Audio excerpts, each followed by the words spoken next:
berawal hari ini hanya dapat dibangun bersama-sama.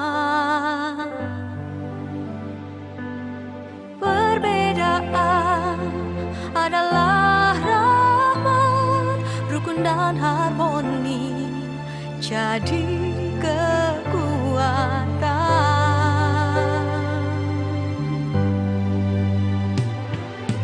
Kita bersaudara, saling terima apa adanya. Mari gandeng tangan, capai indahnya damai negeri tercinta. Mari saling hargai,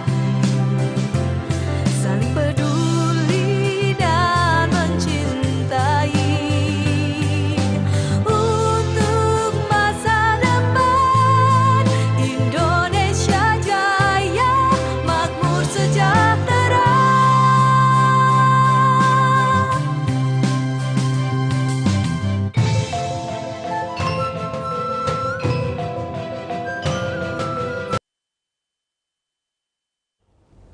Assalamualaikum warahmatullahi wabarakatuh.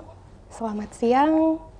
Om Swastiastu, Namo Buddhaya, Rahayu, Kuru Sumangata, dan salam Pancasila. Hari ini saya Batari Oja, saya akan memandu acara Lego-Lego. Acara ini adalah rangkaian acara dari Sipakatau, Gotong Royong Gerakan Kebudayaan dari Sulawesi. Segmen kegiatan kali ini, Lego-Lego, akan berlangsung setiap hari Selasa. Dan topik hari ini adalah mengurai benang kusut, menguatkan simpul-simpul kebudayaan. Sudah ada bersama kami, yaitu narasumber kami, Dr. Syamsul Rijal Adnan, SAG. Beliau adalah seorang budayawan. Beliau adalah ketua panitia Sipakatau dan beliau ketua LTN NU Sulsel dan pengurus Les Bumi. Selamat siang Pak Adnan. Ya, selamat siang. Assalamualaikum warahmatullahi wabarakatuh. Salam sejahtera, Namo Buddhaya, Om Swastiastu, Kuru Sumangga, salam Pancasila. Apa kabar Pak? Baik, baik. Alhamdulillah. Sehat? Sehat. Pak, Ya. kegiatan Bapak akhir-akhir ini apa Pak? Ya, selain ini bersama Pak Halilintar Latif untuk mengelola Sipakatau ini, gerakan gotong royong kebudayaan dari Sulawesi Selatan. Ya, aktivitas lain tentu saya bagian dari salah seorang peneliti di BRIN, itu juga menjadi aktivitas saya sehari-hari sekarang ini. Wah, sibuk sekali Bapak. Ya biasa aja sebenarnya sih. Iya, masih bisa aktivitas lain, masih bisa gitu. Oh. Iya. Ya, jadi kembali ke topik kita Pak Ya, hari ini, oke. mengurai benang-benang kusut dan menguatkan simpul-simpul kebudayaan. Iya. Nah, benang kusut yang dimaksud itu apa sih Pak sebenarnya? Ya, tentu dalam hal ini kaitannya dengan persoalan-persoalan kebudayaan, khususnya yang terjadi di Sulawesi Selatan ya. Ada banyak problematika yang dialami oleh komunitas-komunitas yang selama ini menjaga kebudayaan kita, dan tentu juga selain itu ada problem-problem kebudayaan lain. Nah, saya kira hal itulah yang kemudian kita perlu carikan jalan keluar, diurai satu-satu persoalannya seperti apa. Lalu dari hasil kita pemetaan persoalan dari berbagai problem kebudayaan tersebut itulah, lalu kita mengambil langkah-langkah strategi untuk menyelesaikannya. Nah, salah satu bentuk kita untuk menyelesaikan berbagai problem kebudayaan itu adalah dengan menggelar saat ini, yang dalam waktu 3 bulan ke depan ini, mulai dari bulan Agustus sekarang sampai November, itu kita melakukan gerakan Sipakatau, gerakan kebudayaan Sipakatau. Nah, maksud dari gerakan kebudayaan Sipakatau ini, selain mencoba mengurai dalam arti mencarikan jalan keluar, solusi dari beberapa problem kebudayaan yang sudah kita petakan selama ini dalam proses perjalanan kita. Lalu kemudian juga menjahit simpul-simpul berbagai pelaku kebudayaan, komunitas lokal, pelaku seni dan seterusnya untuk bersama-sama bergerak gitu. Jadi tidak jalan sendiri-sendiri. Artinya kalau ada satu komunitas misalnya yang mengalami satu persoalan, itu tidak menjadi sesuatu yang harus ditanggung sendiri, tapi menjadi tanggungan kita bersama, sehingga kita bergerak bersama. Nah, saat inilah mengapa dilakukan gerakan Sepakat Tahu ini, gerak gotong royong ini, karena kita ingin membangun momentum kebersamaan itu. Jadi misalnya katakanlah gini ya, ada satu komunitas, misalnya komunitas bisu di Sulawesi Selatan ini, mengalami satu problem, atau ada satu tekanan-tekanan tertentu, tentu kita tidak biarkan itu berjalan sendiri untuk menyelesaikan persoalannya. Kita harus sama-sama terlibat, semua yang punya perhatian terhadap gerakan kebudayaan, semua komunitas lain juga yang saya kira juga nanti memiliki persoalan-persoalan yang sama, itu harus bergerak sama gitu, bergerak serentak untuk menyelesaikan problem yang dialami satu komunitas. Nah, ini sekarang ini adalah momentum awal untuk menuju ke situ. Gitu kira-kira. Iya. Jadi saling membantu dengan problem yang dimiliki satu komunitas. Karena Iya. ada banyak sekali komunitas Iya. di Sulawesi Selatan ya Pak ya. Iya. Jadi yang kita sebut dengan benang kusut itu artinya ada banyak persoalan-persoalan yang berlangsung di dalam konteks kebudayaan kita, baik secara nasional saya kira maupun dalam konteks Sulawesi Selatan. Nah, dan juga saya menjelang ini kan kita sudah mau masuk tahun politik ya. Tahun depan itu sudah mulai saya kira, karena 2024 itu sudah ada perhajatan besar demokrasi kita untuk memilih legislatif dan presiden. Nah, biasanya di situ semakin semakin kusut ini persoalannya. Nah, karena kadang-kadang juga kebudayaan ini dijadikan satu arena untuk dipolitisasi oleh berbagai kalangan gitu. Setuju, ya. Iya. Nah, karena itulah kita melakukan gerakan ini, salah satunya ya agar tidak sampai masuk ke persoalan-persoalan itu. Gitu saya kira gitu. Jadi salah satu hal yang membuat benang ini menjadi kusut itu sebenarnya adalah politik. Atau ada hal lain, Pak? Politik selama itu dijalankan dengan baik, ya, sesuai dengan khususnya kita dalam konteks Indonesia itu berdasarkan Pancasila misalnya ya, dengan berdasarkan Undang-Undang Dasar 1945 dan berdasarkan dengan budaya yang sudah ditanamkan oleh leluhur kita, ya, yang sekarang ini masih menjadi nilai-nilai saya kira yang banyak dianut oleh masyarakat. Saya kira politik itu bisa berjalan dengan baik gitu. Yang menjadi persoalan kalau politik itu orientasinya hanya semata-mata untuk kekuasaan, lalu menghalalkan segala cara, bahkan misalnya memperalat kebudayaan yang ada di masyarakat itu untuk kepentingan meraih kekuasaan semata itu gitu. Itu yang menjadi problem gitu. Iya. Jadi selain politik, hal apa lagi Pak yang membuat benang-benang itu menjadi kusut? Banyak saya kira ya. Jadi kalau kita petakan dari hasil pemetaan saya kira dan juga beberapa hasil riset, itu ditemukan bahwa problem-problem kebudayaan kita saat ini selain karena proses transmisi nilai-nilai budaya itu juga mengalami hambatan.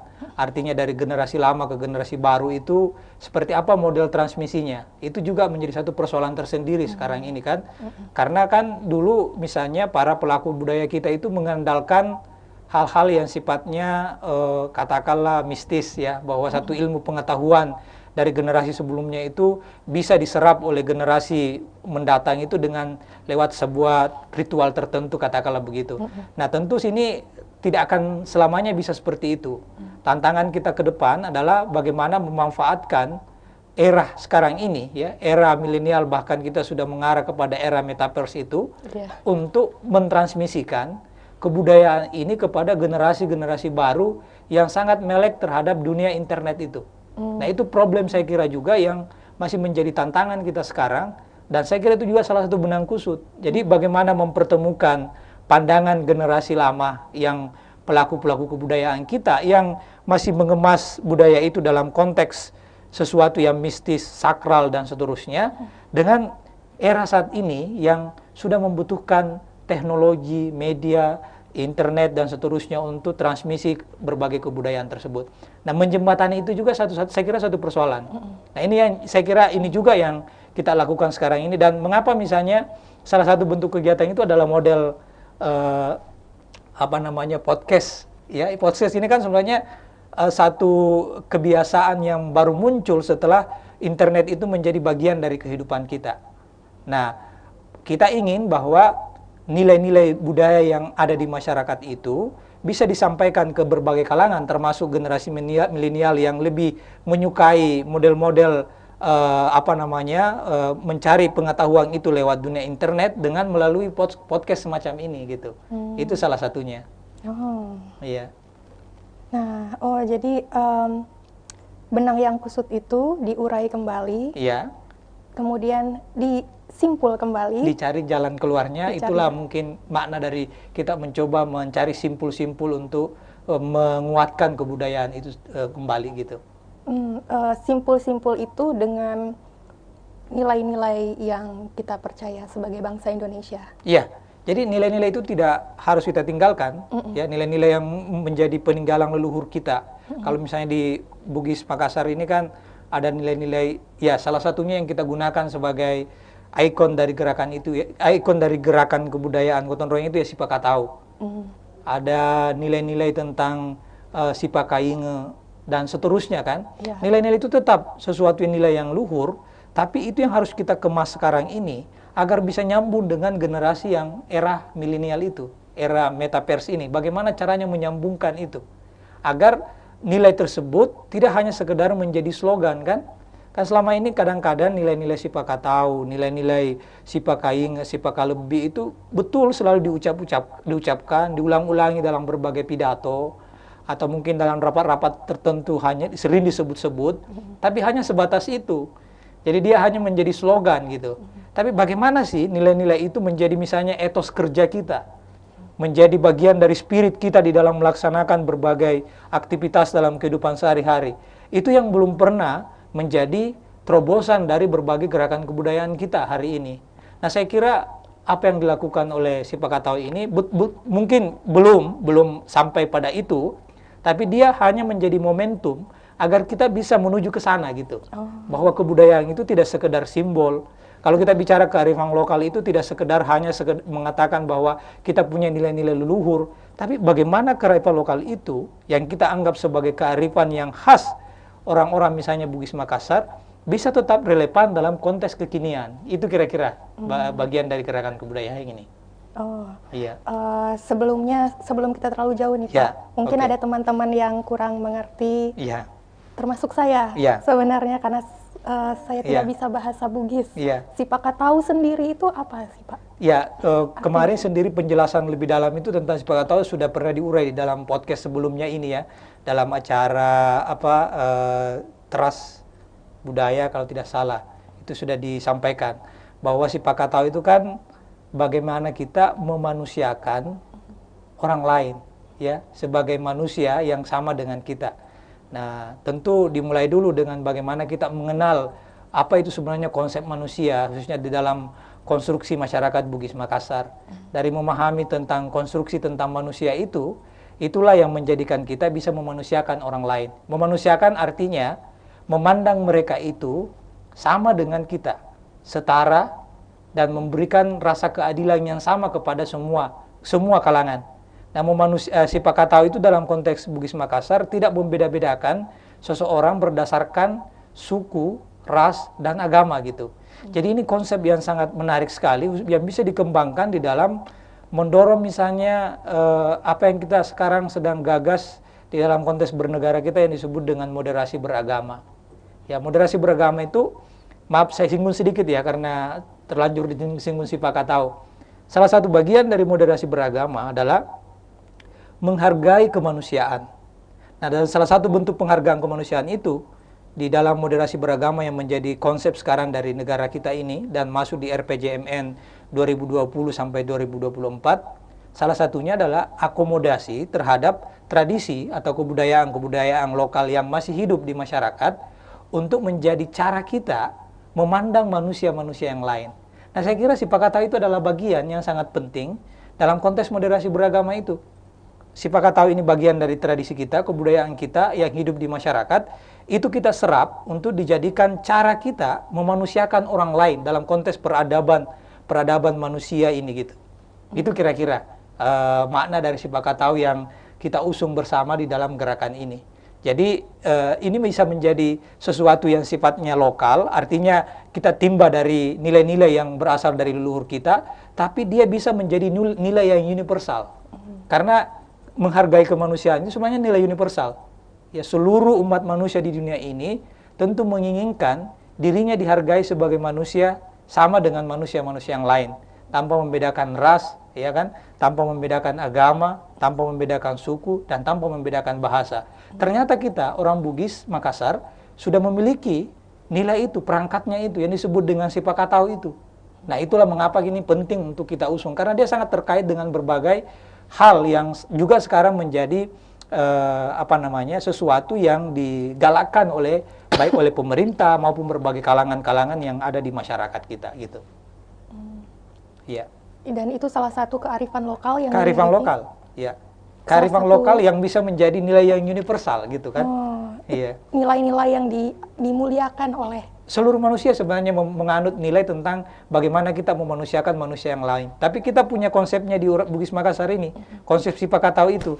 Nah, inilah yang kita mau urai satu demi satu di dalam rangkaian program gerakan Sipakatau ini dalam beberapa bulan ke depan, 3 bulan ke depan. Dan itu kan banyak momentum ya. Misalnya bulan Agustus ini kita memperingati Hari Kemerdekaan gitu. Nanti ada Hari Pahlawan dan seterusnya. Nilai-nilai Sipakatau itulah yang menjadi spirit kita untuk memperingati seluruh rangkaian-rangkaian kegiatan tersebut gitu. Ya, misalnya dalam konteks kemerdekaan. Ya, apakah kita semua ini sudah merasakan kemerdekaan, artinya merdeka dalam berbagai hal? Ya, toleransi, merasakan sisi kemanusiaan dari seluruh aspek kehidupan kita.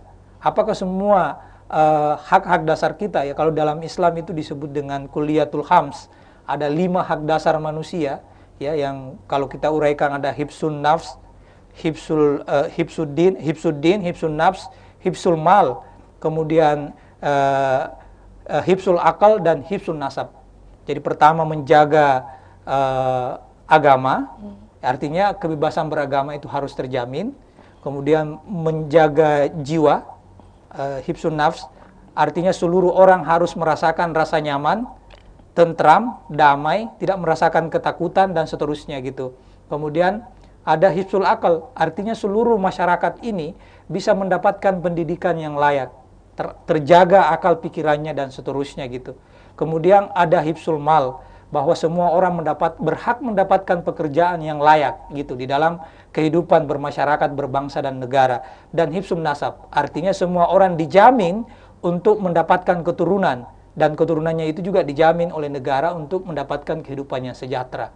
Nah, ini semua bisa kita rangkum dalam konteks kebudayaan Sipakatau itu tadi. Dengan memahami makna Sipakatau, saya kira negara itu bisa menjamin 5 hal yang prinsip di dalam bernegara ini.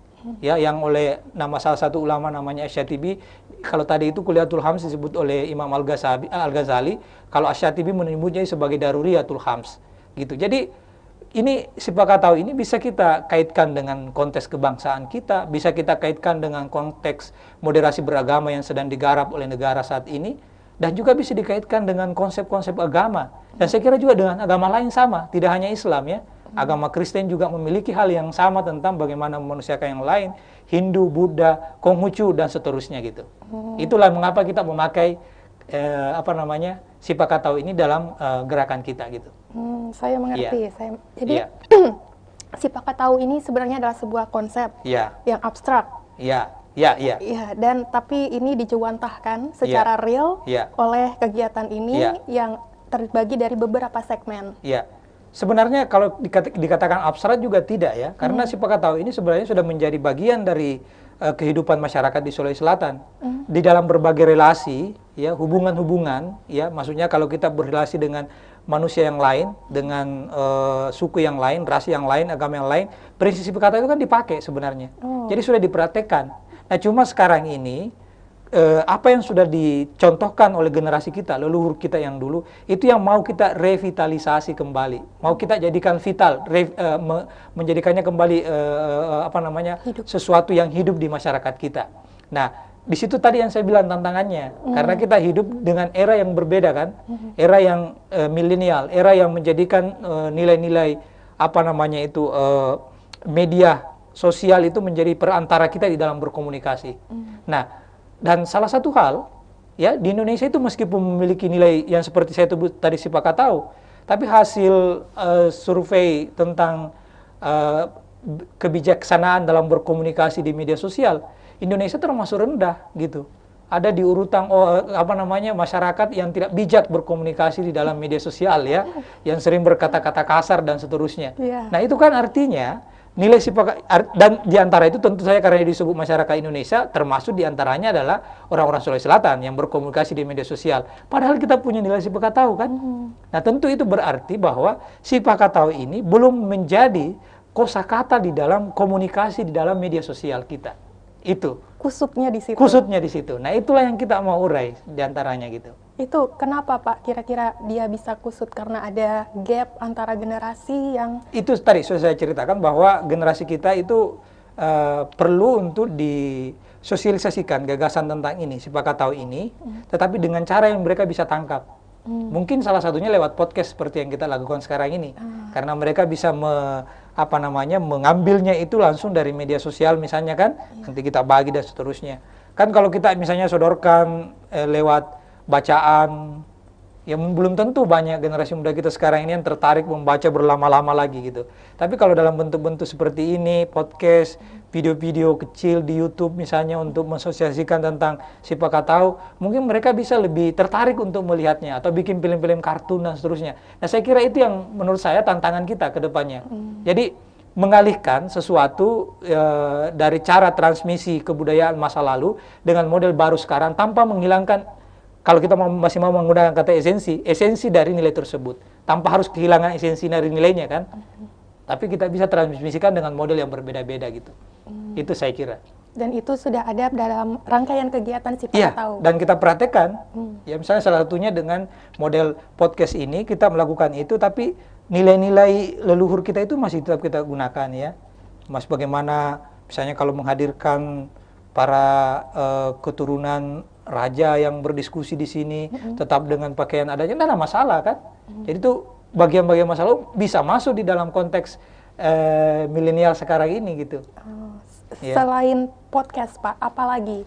Banyak hal yang nanti akan dilakukan ke depannya ini. Selain podcast, ada mimbar kampus ya yang diadakan teman-teman di kampus, ada dialog lintas agama, ya kan, ada dialog visi misi politik, visi misi kebudayaan para kalangan politisi gitu, dan berbagai kegiatan lain sesuai dengan momentumnya. Misalnya nanti juga ada kirap bendera pusaka, ya, kemudian ada napak tilas dari Walter Monginsidi dan seterusnya. Itu semua untuk mengingat tentang makna-makna yang ditinggalkan oleh para pendahulu kita, para leluhur kita, baik dari sisi makna-makna yang terkait dengan sisi kemanusiaan maupun dari sisi kebangsaannya gitu. Nah, itu yang kita mau lakukan ke depan selama 3 bulan nantinya. Iya. Ini juga yang jadi pertanyaan saya Pak. Kenapa panjang sekali 3 bulan? Biasanya kan acara untuk Agustus biasanya hanya untuk Hari Kemerdekaan hanya di bulan Agustus, tapi ini berlangsung sampai bulan November. Ya, ini bagian dari cara itu untuk menjahit tadi itu. Jadi kita melihat berbagai momentum-momentum itu bukan sesuatu yang terpisah, gitu kan? Jadi selama ini kan biasanya kita memperingati satu event, misalnya katakanlah 17 Agustus, lalu berikutnya ada lagi kegiatan Hari Pahlawan. Kadang-kadang itu karena terpisah-pisah acaranya, itu dilihat sebagai momentum yang saling terpisah satu sama lain gitu. Padahal semuanya kan terkait erat gitu. Bagaimana mungkin kita akan memperingati 17 Agustus tanpa pengorbanan para pahlawan kita? Dan bagaimana bisanya gerakan di Surabaya itu muncul tanpa peran serta para tokoh-tokoh ulama pada saat itu? Misalnya tidak akan muncul gerakan perlawanan arek-arek Surabaya tanpa ada resolusi jihad dari Kiai Haji Hasyim Asy'ari, kan begitu, yang sekarang diperingati menjadi Hari Santri. Nah, semua rangkaian acara itu selama ini kita peringati terpisah-pisah. Hari Santri diperingati pada saat tanggal 21 misalnya, Hari Pahlawan diperingati pada saat hari 10 November, kemudian 7 Agustus. Padahal itu boleh diperingati satu-satu, tapi harus ada rangkaian kegiatan yang kira-kira mengikat satu dengan yang lainnya itu sebagai satu kesatuan yang utuh gitu loh. Gitu kira-kira. Nah, ini yang dicoba-coba. Ini kan baru langkah awal untuk mencoba menjahit berbagai momentum-momentum tersebut gitu. Nah, nanti berikutnya, meskipun misalnya tidak ada lagi gerakan semacam ini, tapi orang sadar bahwa antara satu momentum dengan momentum berikutnya itu punya kaitan satu dengan yang lainnya, yang harus kita rawat sama-sama gitu. Gitu. Kira-kira begitu. Wah, menarik sekali. Iya. Konsepnya menarik. Iya. Ya, kalau kita bicara tentang budaya, tadi sudah disinggung sih, Iya. tetapi boleh kita kaji lebih dalam, karena sebagian besar kan orang-orang atau Iya. teman-teman Iya. mengerti bahwa budaya itu yang dimengerti adalah ya seni, tradisi, sesuatu yang diwariskan dari nenek moyang. Iya. Padahal kan budaya itu lebih luas dari Iya, itu. benar. Ya, Iya. mungkin bisa tolong dijelaskan tentang budaya itu sendiri. Iya, betul yang jadi disampaikan tadi oleh Andi Batara Oja ya, soal bahwa kebudayaan itu justru lebih luas maknanya dari yang kita pahami selama ini. Kita biasanya memahami budaya itu dalam konsep yang sangat materialis, ya. Jadi sesuatu yang muncul sebagai hal yang bisa kita lihat secara indrawi, baru kita anggap sebagai kebudayaan ya. Misalnya kesenian, tari-tarian, atau peninggalan-peninggalan leluhur yang nyata itu kita anggap kebudayaan. Padahal kebudayaan itu adalah seluruh aktivitas manusia yang berguna bagi satu komunitas tertentu, itu adalah satu kebudayaan. Jadi singkatnya itu kebudayaan adalah life experience. Pengalaman hidup sehari-hari itu sebenarnya kebudayaan gitu. Jadi kebudayaan itu adalah bagaimana orang mempraktekkan satu hal ya, kemudian menjadi bagian dari kehidupan mereka. Ya mungkin juga nanti suatu saat dia akan wariskan kepada kepada keturunannya, atau keturunannya sendiri menciptakan lagi sesuatu yang baru. Itu semua bisa kita anggap sebagai kebudayaan gitu. Iya. Iya. Dan juga banyak orang yang berpikir bahwa budaya itu sama dengan seni. Yeah. Dan jarang sekali orang yang melihat teknologi itu sebagai budaya. Itu kalau menurut Bapak? Iya, kenapa? itu tadi karena kita memberikan definisi yang terlalu sempit terhadap kebudayaan itu sendiri kan, sehingga budaya itu hanya dilihat sebagai seni, atau kadang-kadang budaya itu hanya dilihat sesuatu yang berasal dari masa lalu. Betul. Ya, tradisi-tradisi masa lalu yang kemudian kita lihat sesuatu yang unik-unik di dalam masyarakat, itu kita anggap itu hanya itu sebagai kebudayaan. Ya. Padahal sesungguhnya tadi itu kebudayaan itu sangat luas. Jadi semua yang menjadi hasil karya manusia cipta, baik dari hasil pikirannya maupun yang dibentuk dalam bentuk karya yang nyata, yang dalam bentuk material, itu semua kebudayaan. Jadi teknologi dalam konteks ini juga itu bagian dari kebudayaan manusia kan. Betul. Begitu. Nah kan sebenarnya dari situ juga, dari hal-hal yang sifatnya teknologi itu, kita bisa melihat gambaran seperti apa dari perilaku seseorang, manusia itu sendiri kan. Perilaku peradabannya seperti apa dan seterusnya. Hanya dengan melihat berbagai hasil ciptaannya kan begitu. Oh. Iya. Kalau menurut Bapak, tentang apakah pandangan orang Indonesia pada umumnya tentang budaya ini, yang jarang melihat teknologi sebagai salah satu bagian dari budaya, apakah itu suatu bentuk ketertinggalan kita sebagai bangsa? Jadi kalau kita lihat dari sisi teknologi, mungkin seperti itu ya. Jadi karena ada beberapa hal yang kita belum bisa ciptakan, ya, sehingga kita menjadi berjarak dengan itu, dan kita anggap bukan menjadi bagian dari kebudayaan gitu. Nah, itu satu hal. Tapi yang lain harus kita katakan, dalam setiap masyarakat itu kan memiliki kebudayaannya masing-masing gitu kan. Kalau dia tidak mengenal teknologi tertentu, dia kan mengenal teknologi yang lain yang berbeda, yang saya kira di dalam konteks masyarakat itu sendiri berguna untuk mereka kan. Gitu. Jadi tidak juga bahwa kemajuan satu masyarakat itu harus diukur dari kemajuan dari negeri-negeri lain. Tidak harus seperti itu, ya. Karena kemajuan itu tergantung sejauh mana masyarakat itu bisa menciptakan sesuatu yang bisa mempermudah kehidupan mereka dalam komunitasnya itu. Itu juga sesuatu hal yang menurut saya kebudayaan yang maju gitu di dalam konteks dia gitu. Oh, Iya, wow. iya, Ya, saya tidak pernah berpikir begitu. iya. Ya, menarik. Nah, salah satu hal lagi, jadi saya merasa Indonesia ini bangsa yang besar. Iya, betul, betul. Dan kita memang bangsa yang besar. Iya, Tetapi banyak anak-anak muda atau mungkin juga bukan anak muda yang tidak sadar iya, kalau kita ini bangsa yang besar. Iya. Itu boleh dijelaskan kenapa? iya. Saya kira pertama karena apa namanya, jendela yang kita pakai melihat bangsa kita sendiri itu terlalu kecil, terlalu sempit ya. Jadi cakrawala yang kita lihat itu juga terlalu kecil gitu. Nah, inilah kebiasaan kita. Jadi mengapa kita melihat bangsa ini kita kecil? Karena keluasan pertama itu ada keterbatasan pergaulan kita, keterbatasan pengetahuan kita, keterbatasan daya jangkau kita.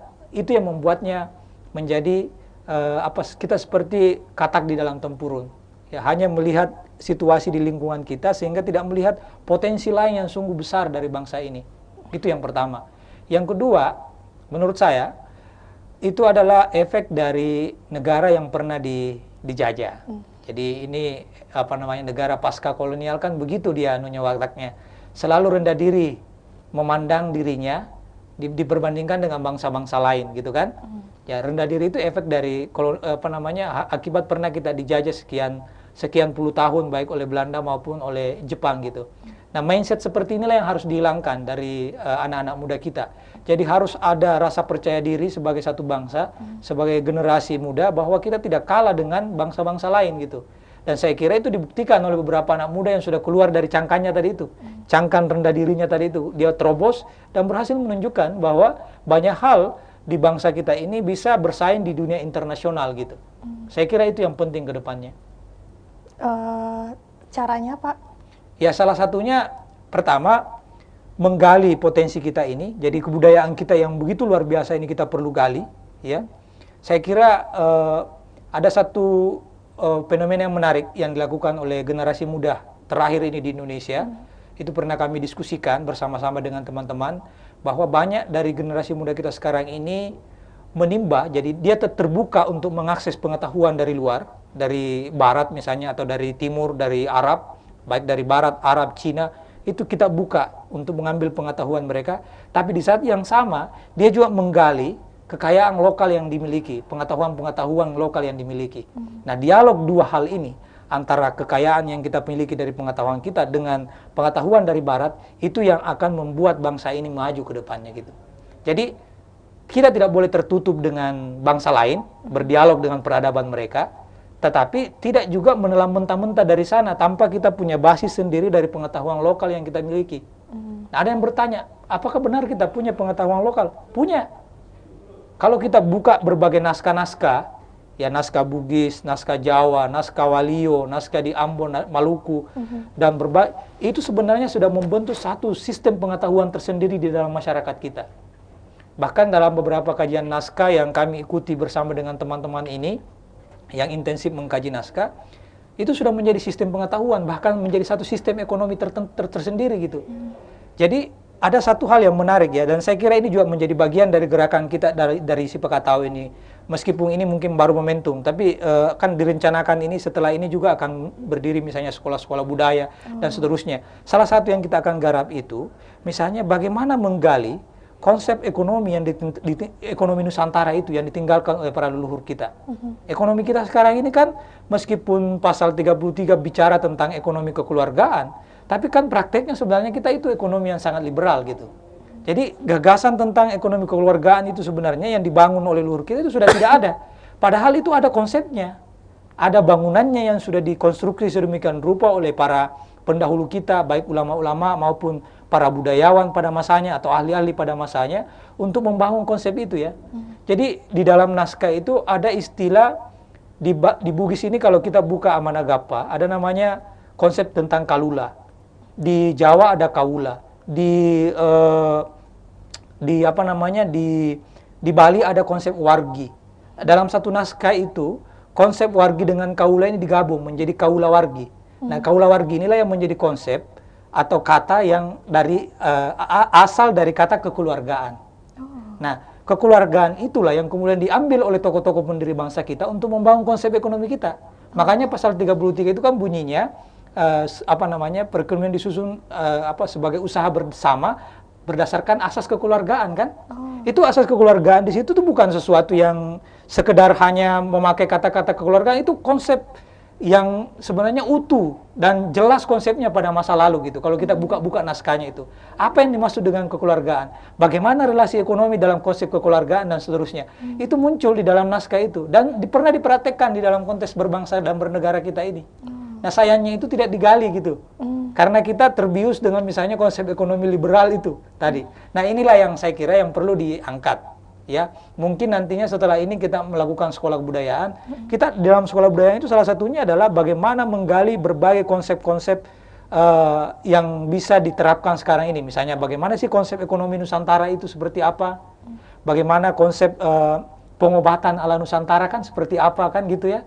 Nah, sekarang kan kita ini konsep pengobatan kita kalau tidak menjiplak dari medis barat, dari Arab kan, ya kan begitu, ada Tibbun Nabawi misalnya istilahnya.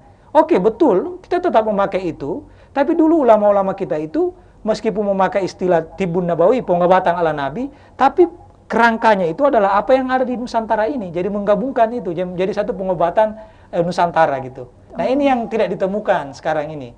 Atau ada tapi belum digali kita secara bersama-sama. Nah, mungkin dalam sekolah budaya itu kita akan salah satunya itu mempelajari semua itu gitu. Jadi menarik ini. Jadi setelah gerakan Si Pakat Tahu ini nanti akan diadakan sekolah budaya. Ujungnya itu dari salah satu output dari gerakan ini, itu kita berharap nanti ada namanya sekolah kebudayaan. Ya, sekolah kebudayaan yang dibangun dari sini.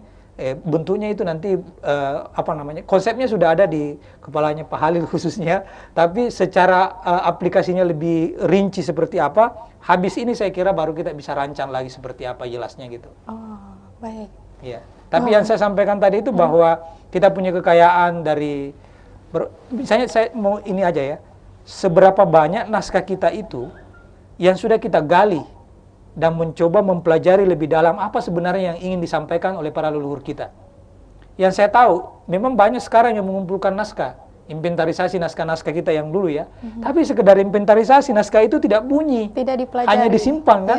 Justru yang mengungkap itu orang-orang luar. Betul. Iya, tapi dengan konstruksi ala kolonialnya kan. Misalnya kalau orang Barat yang membaca naskah kita, ya cara membacanya tentu dengan cara membaca orang-orang Barat melihat Timur gitu. Iya, betul. Jadi bagaimana kalau orang kita sendiri yang mencoba mengangkat itu dan menggali, menganalisis apa sebenarnya yang dikandung oleh berbagai naskah yang sangat kaya itu gitu. Itu saya kira. Jadi perjalanan kita sebagai bangsa Indonesia itu panjang ya? Panjang. Ucuk-ucuk jadi satu negara Indonesia. Makna kemerdekaan saya kira juga salah satunya di situ. Merdeka itu tidak hanya bahwa penjajahnya sudah hengkang ya, tetapi juga kita merdeka ya sudah dicanangkan oleh Menteri Pendidikan ya, merdeka belajar. Tapi saya juga ingin tambahkan merdeka pengetahuan juga gitu. Ya gitu kira-kira. Ya. Wow. Ya. Ya, baik. Jadi Si Pakat Tahu ini adalah sebuah strategi untuk kita kembali mengingat bangsa Indonesia itu seperti apa. Dan menurut Bapak, kenapa strategi ini yang efektif? Ya pertama karena ini mungkin baru yang pertama kali mencoba merangkul berbagai kalangan kan. Belum pernah dicoba oleh. Soal efektifnya nanti terakhir kita lihat. Iya, baik. Ya, ini kalau bahwa strategi ini baru dilakukan, saya kira baru. Dan ini saya kira inisiatif cemerlang dari Prof. Halilintar Latif ya untuk mencoba membuat satu gerakan yang agak berbeda dengan gerakan yang dilakukan sebelumnya. Sebelumnya misalnya setiap kelompok itu lakukan gerakan sendiri-sendiri. Yang dialog lintas iman, iya ada. sudah lama itu terjadi. Dialog kebangsaan ada dilakukan oleh teman-teman. Yang bergerak di budaya itu juga. Di mahasiswa ada gerakan, tapi berjalannya sendiri-sendiri. Yang coba mengikat ini, memintal semua ini gerakan ini menjadi satu kesatuan, termasuk mencoba menjalin hubungan berbagai momentum-momentum itu sebagai satu rangkaian peristiwa ya, yang terkait satu sama lain. Baru kali ini dilakukan, gitu. Dan apakah sudah pernah dilakukan di tempat lain di Indonesia? Oh, saya kalau itu belum tahu ya, apa pernah ada yang melakukan. Setahu saya ini mungkin inisiatif pertama dari Sulawesi Selatan. Wah. Tapi mungkin juga sudah ada yang melakukan gerakan itu, cuma dalam model yang berbeda. Itu yang saya tidak tahu. Ya, kita berharap ini menjadi gerakan bersama secara nasional nantinya gitu. Apalagi mungkin masuk tahun 2023 sampai 2024 itu kan sudah tahun-tahun politik ya.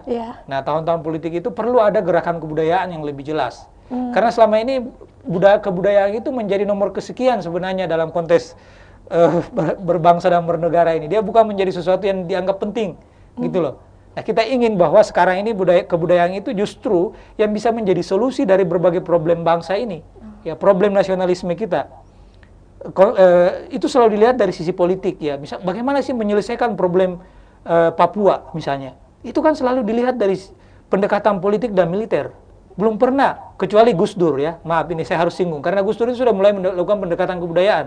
Misalnya, Gus Dur mengubah Irian Jaya menjadi Papua, itu pendekatan kebudayaan sebenarnya. Ya, dan berbagai beberapa strategi lain yang dilakukan oleh Gus Dur. Nah, saya kira ke depan itu penting. Jadi berbagai persoalan di bangsa ini, ya, jangan hanya dilihat atau diselesaikan dari satu sisi, misalnya menyelesaikan dengan pendekatan politik atau pendekatan militer. Pendekatan budaya ini jauh lebih jauh lebih bisa sipakat tahu kita, jauh lebih bisa saling memanusiakan kita, dan mungkin itu bisa diterima oleh berbagai kalangan gitu. Yeah. Jadi harapan Bapak untuk kedepannya ini maksud saya adalah tahun politik. Yeah. Dan kedepannya bangsa Indonesia ini seperti apa? Ya, pertama kita berharap bahwa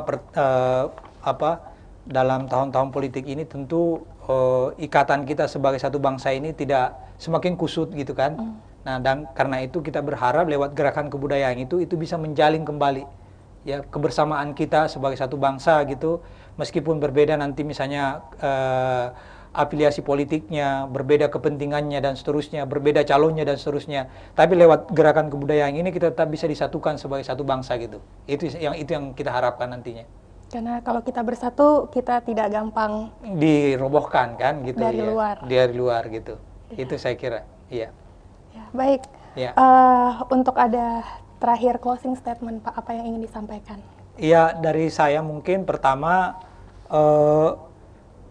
sudah saatnya ini kita di dalam melihat berbagai aspek dan menyelesaikan berbagai persoalan di negara ini, itu mengingat kembali pentingnya gerakan kebudayaan di sana gitu.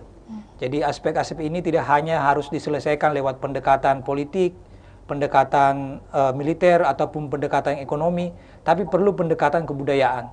Termasuk di dalam konsep bagaimana menguatkan konsep berbangsa kita ini, nasionalisme kita ini, yang semakin hari saya kira mengalami persoalan kan. Jadi ada kelompok-kelompok tertentu yang misalnya ingin mendirikan bentuk negara lain dan seterusnya. Dan itu saya kira bukan hanya terjadi di Indonesia, tapi terjadi juga di negara lain.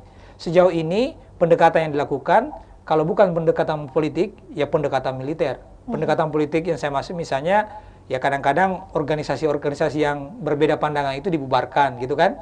Atau pendekatan militer ya dengan satu tindakan-tindakan militer terhadap gerakan tersebut. Nah, sekarang mungkin juga selain itu ya, mungkin ada hal-hal tertentu yang memang penting untuk gerakan tindakan itu tadi, tindakan militer atau tindakan politik. Tapi jangan sampai melupakan gerakan kebudayaan ini sebagai salah satu solusi untuk menyelesaikan berbagai persoalan itu tadi gitu. Itu saya kira. Baik. Ya. Terima kasih banyak. Terima kasih Pak Adnan. Ya. Sudah menjadi narasumber kami hari ini. Jadi itulah tadi acara Lego-Lego. Saya ingatkan kembali bahwa acara ini akan diadakan setiap minggu, setiap hari Selasa. Dan salam Sipakatau. Salam Pancasila. Wassalamualaikum warahmatullahi wabarakatuh. Ya, terima kasih.